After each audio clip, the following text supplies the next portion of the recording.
दोस्तों नमस्कार, मैं पीपी मिश्रा शॉर्ट्स आयोग वाले में आपका हार्दिक स्वागत करता हूं। आज एक बड़ा ही इंपॉर्टेंट टॉपिक में लेके आया हूं, अक्सर प्रश्न आते रहते हैं इस पे।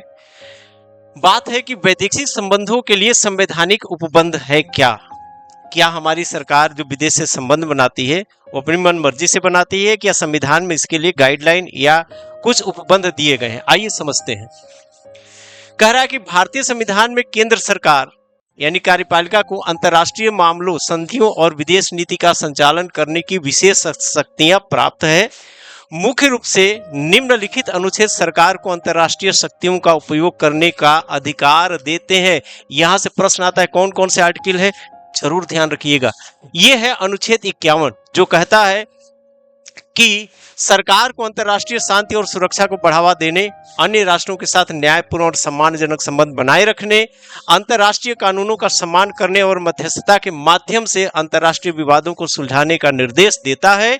यह भारतीय विदेश नीति का मुख्य आधार है। याद रखिएगा, नीति निर्देशक तत्वों का ये भाग है। अब आता है आर्टिकल 73।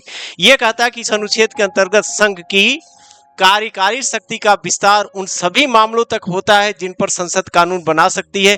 चूंकि विदेशी मामले और संधियां संसद के अधिकार क्षेत्र में आते हैं, इसलिए सरकार अंतर्राष्ट्रीय संधियों पर हस्ताक्षर करने और कूटनीतिक संबंध निभाने के लिए इस शक्ति का स्वतंत्र रूप से उपयोग कर सकती है। समझे क्या?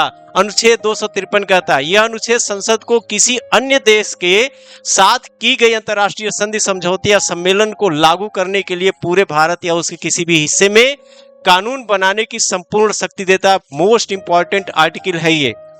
इसके साथ ही साथ आपकी है 7वीं अनुसूची।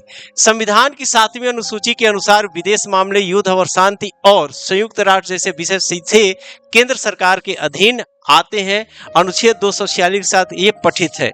तो ऐसे ही महत्वपूर्ण टॉपिक के लिए हमारे साथ जरूर बने रहिए और हमें लाइक, सब्सक्राइब और शेयर जरूर करिए। बहुत बहुत धन्यवाद।